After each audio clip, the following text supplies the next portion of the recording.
continuing all these years later. Our conversation from 1976, that was such an opportunity for me, way back when I was a reporter locally, and now in 2024, we get a chance for me to hear what you've been doing. Well, I got a chance to correct a couple of things that I said which did not happen. During our 76th interview, I predicted that in 1990, we would have advertising on Granville Street projecting into the sidewalks, and I remember distinctly saying that there would be a bylaw passed to restrict the holographic space which would be occupying the sidewalks. In 1990, that did not happen. I know that because, of course, it didn't happen. It hasn't happened since. I know you said that, and I love that, looking back on our own interview. Why didn't it happen? It seemed a brilliant practical application of this incredible art and science that you pursued. I left and went to Samoa in 1979, 78, up to 77.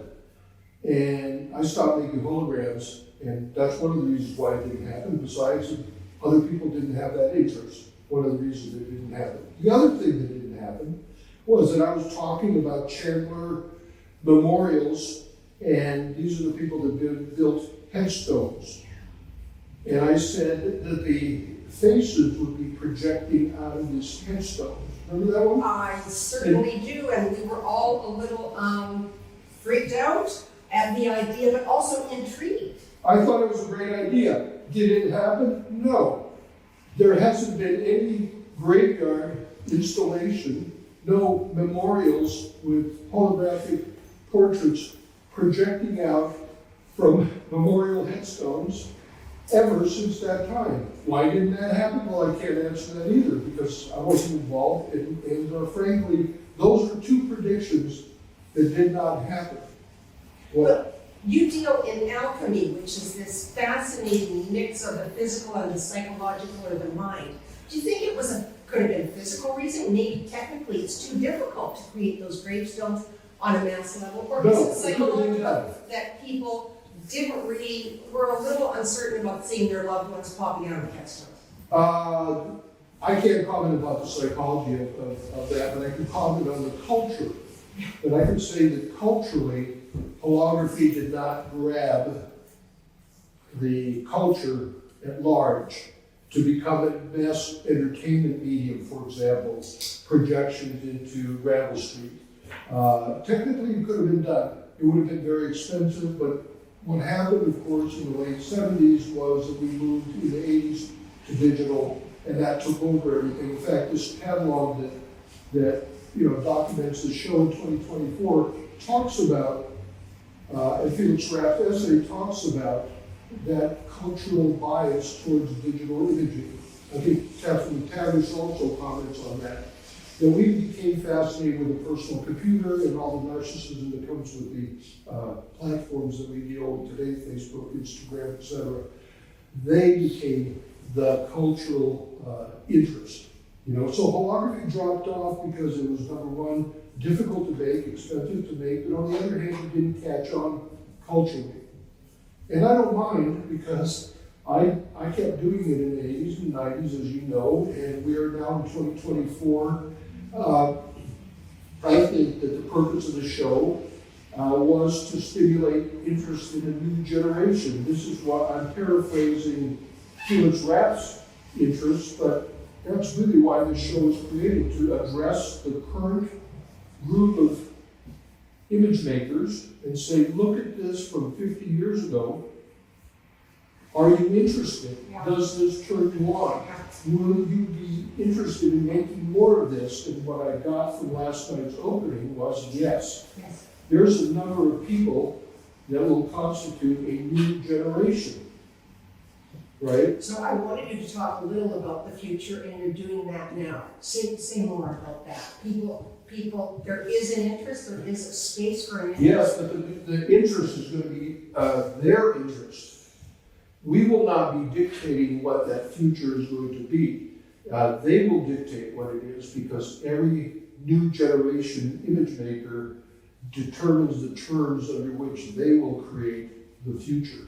And I find that really interesting because I was 30 years old when I was sitting in front of the holograms at the studio that you recorded, and Felix Rapp, the curator of this exhibition, is 30 years old.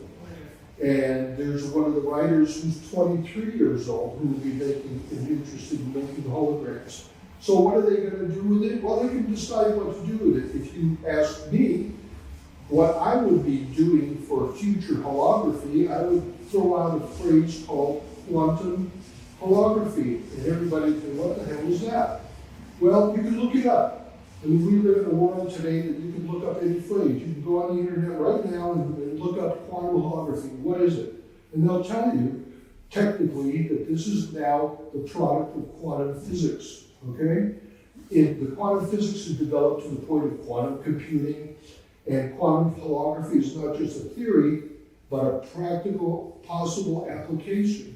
So when you look at this hologram, for example, which is called, this was at the studio at the same time you were there, on the opposite wall. This is called Newtonian Galactic Assembly Line. And it's called Newtonian because Newton and the theory of gravity, he's the guy that came up with the theory of gravity, right, for us.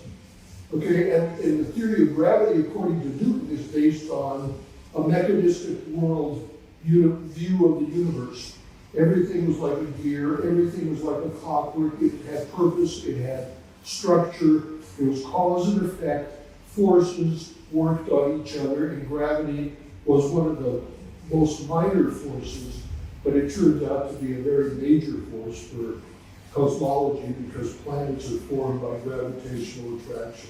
Which makes me think of the title of this exhibit, which I'd like you to address. Well, gravity wins. Gravity wins by creating a visible universe. But entropy, which is the disintegration of order into chaos, rules, because that is what is called the second law of thermodynamics, and everything falls apart, including us. We will not live forever because entropy rules. There is no eternal order. It actually goes to disorder, from order to disorder, from mass to... So this is what I'm beginning to find really cool. So it begins the physical and the psychological is the world up there interacting with ourselves. Yeah, and it's a really cool way to grow old.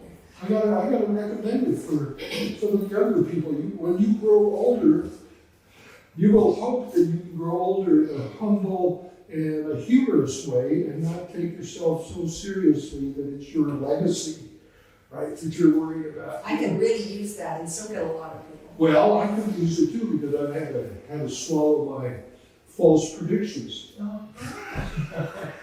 You know, if somebody said, well, I invested in your holographic project of tombstones in 1976 and you were predicting in 1990 we're going to have a big deal about it and it never happened, why not? Well, because Disney happened.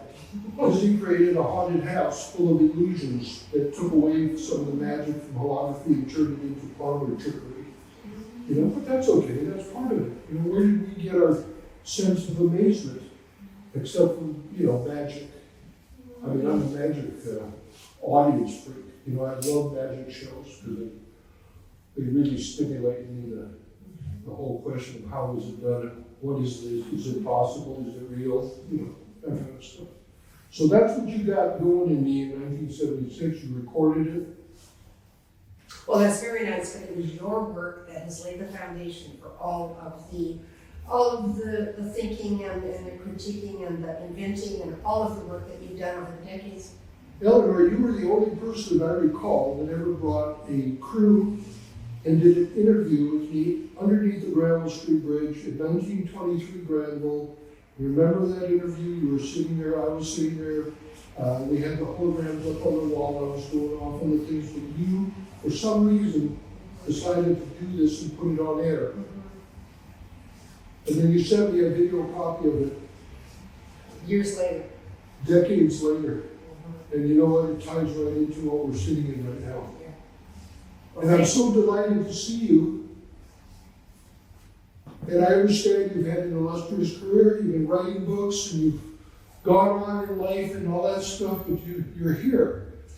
And I'm an activist. interest, and I think you're making me realize that I care too much about whether my specific ideas are transmitted. So thank you. I'm going to think more about growing old in this way. Well, you know what, there's that entanglement business, there's the quantum world out there, and there's the new generation that will use different tools to create different answers and different propositions to the next generation if this planet with us on it survives long enough, because we've done enough stupid things, but that's another topic and another conversation It is. we get as activists have. Thank you, Al. This is